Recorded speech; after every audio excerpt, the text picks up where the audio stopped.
Hello and welcome to Sleep to Stories, and in today's story, we're going to talk about a young woman, an elevator, and 14 days when the whole internet tried to solve a mystery before anyone knew there even was a body. It starts with a strange video. A girl steps into a hotel elevator, and what she does next makes no sense at all. By the time people find out what really happened to her, millions of strangers online had already built their own theories about ghosts, killers, and cover-ups. The truth turns out to be simpler and somehow sadder than any of that.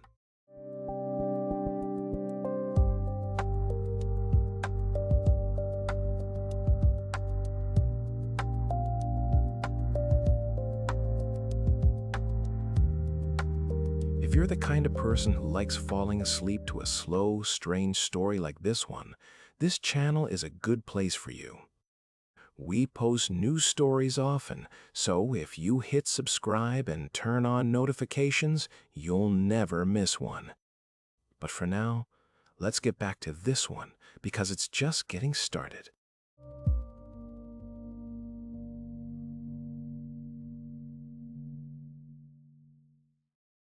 On January 28, 2013, a 21-year-old woman named Elisa Lam checked into a hotel in downtown Los Angeles. The hotel had two names. Most people called it the Cecil Hotel, but the budget section where Elisa was staying was branded under a different name, Stay on Main.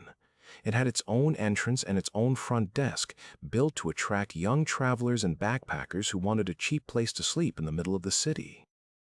Elisa was from Vancouver, Canada. She was traveling alone down the West Coast, and Los Angeles was one of her stops. She booked a bed in a shared room, the kind where strangers sleep a few feet apart from each other. That part is important because it didn't last long. Within a few days, the other women sharing her room started complaining to hotel staff. They said Elisa was acting strange. We don't know all the details of what she did, but it was enough that the hotel moved her out of the shared room and into her own private room. At this point, nobody thought much of it. People get moved around hotels all the time. January 31st was supposed to be her last day in Los Angeles. She had plans to check out and travel up to Santa Cruz next. That day came and went, and her parents, back in Canada, stopped hearing from her. No calls, no messages, nothing. They called the Los Angeles Police Department to report that something felt wrong. Now, here's where the timeline gets important. Sometime just after midnight, in the very early hours of February 1st, a security camera inside one of the hotel's elevators recorded a young woman acting in a way that no one could explain. That recording would later turn out to be the last known footage of Elisa Lam alive. But at this point, nobody had seen that footage yet. Her parents just knew she'd gone quiet. Days passed. On February 8th, more than a week after they lost contact, her parents made it official and filed a missing persons report. Los Angeles police started searching the hotel. They checked the rooms. They checked the halls. They even sent officers up to the roof. They brought search dogs to try to pick up her scent. The dogs found nothing. Think about that for a second. A hotel employee had walked the roof. Officers had walked the roof. Trained dogs had been up there sniffing around, and still nothing turned up. Whatever had happened to Elisa Lam, it seemed like she simply wasn't in the building anymore. Or at least, that's what everyone believed at the time. With no leads and a missing woman who had vanished without a trace, the police made a decision that would change everything. On February 13th, they released that elevator footage to the public. Their hope was simple. Maybe someone watching it online would recognize her strange behavior and help explain what was going on. They got much more than they expected. The video spread everywhere. Within days, millions of people had watched it. In the footage, Elisa steps into the elevator alone. She presses several buttons, seemingly all the buttons on the panel at once. Then she steps out of view, and when she comes back, she moves in strange, jerky ways. She looks out into the hallway, almost like she's hiding from someone or hiding from something. At one point, she seems to talk with her hands, gesturing at nobody visible in the frame. The elevator doors open and close several times, but she doesn't get on. Eventually, she walks off, out of frame, and that was it. That was the last time anyone officially saw her. Once this went online, it stopped being a missing persons case in the eyes of the public. It became a puzzle. Amateur investigators, people online calling themselves web sleuths, started picking the video apart frame by frame. Some believed she was running from an attacker just out of camera view. Some believed the hotel itself was haunted, pointing to its long, dark history. And this hotel did have history. It had been open since 1927, and over the decades, more than a dozen people had died in it under strange or tragic circumstances. Guests had included men who would later become known as serial killers. One woman connected to a famous unsolved murder case had reportedly been seen in the hotel bar just before her own death, years earlier. So when people looked at this building, it wasn't hard for them to imagine something sinister going on inside its walls. Online forums lit up with theories. Some blamed a secret cult. Some blamed a killer still hiding somewhere in the building. At one point, internet detectives even zeroed in on a musician who had posted disturbing lyrics online, insisting he must be connected to Elisa's disappearance. He had nothing to do with any of this, but that didn't stop strangers from harassing him for years afterward, based on nothing but guesswork and a shared name online. While all of this was happening on the internet, the actual mystery remained unsolved in real life. Elisa Lam was still missing, and the hotel's water had started to taste strange. Guests staying at the hotel had been complaining for days. The water coming out of the taps had low pressure. It tasted off, some said almost metallic. Most people just assumed it was old pipes in an old building. Nobody connected it to a missing tourist. On February 19th, a maintenance worker named Santiago Lopez went up to the roof to check on the water tanks after yet another guest complaint. The hotel had 4 large water cisterns up there, tanks that held the drinking water for the entire building. Santiago climbed up to check them. Inside one of the tanks, floating in the water that guests had been drinking and bathing in for days, he found the body of a woman. It was Elisa Lam.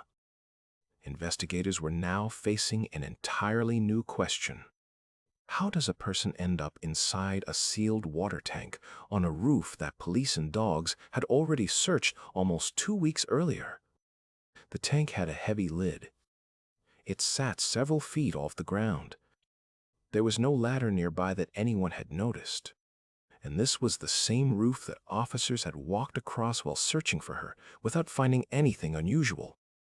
An autopsy was performed just 2 days later, on February 21st. But even the autopsy didn't give a clear answer right away. The initial results were inconclusive about exactly how she died. There were no obvious signs of violence. No signs that anyone had attacked her. No signs of sexual assault. No drugs in her system that would explain a wild night gone wrong. Just a young woman, found in a water tank with no clear story yet for how she got there.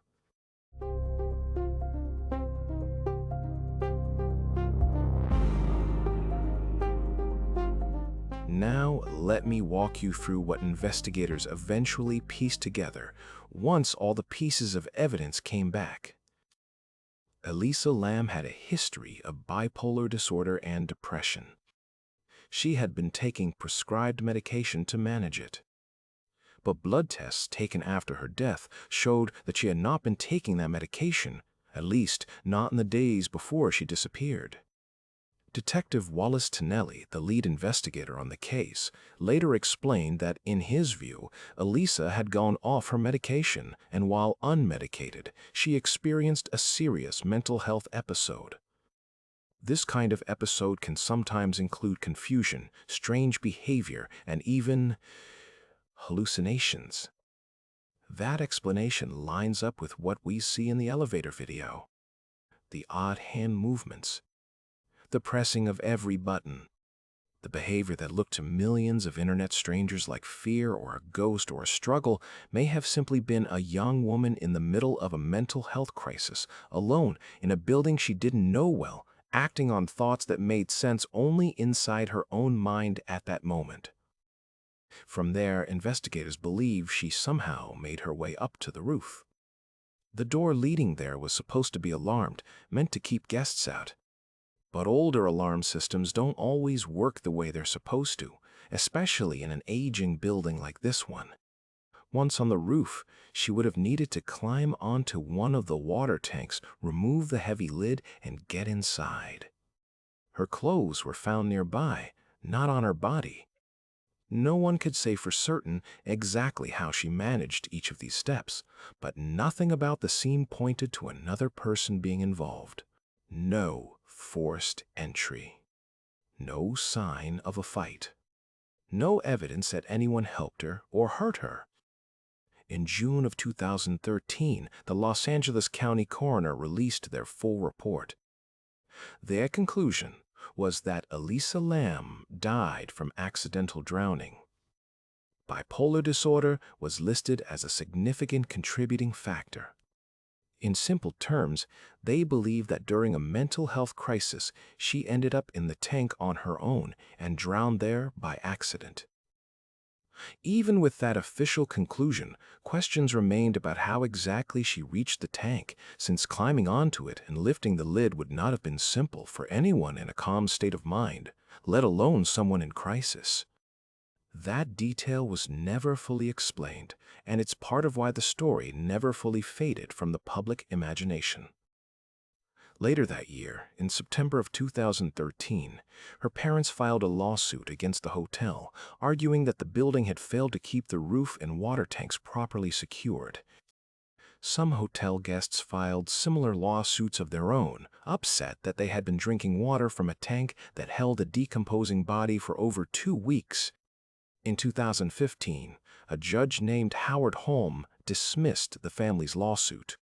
He ruled that what happened to Elisa was unpredictable, and that it occurred in a part of the hotel that guests were never meant to access in the first place.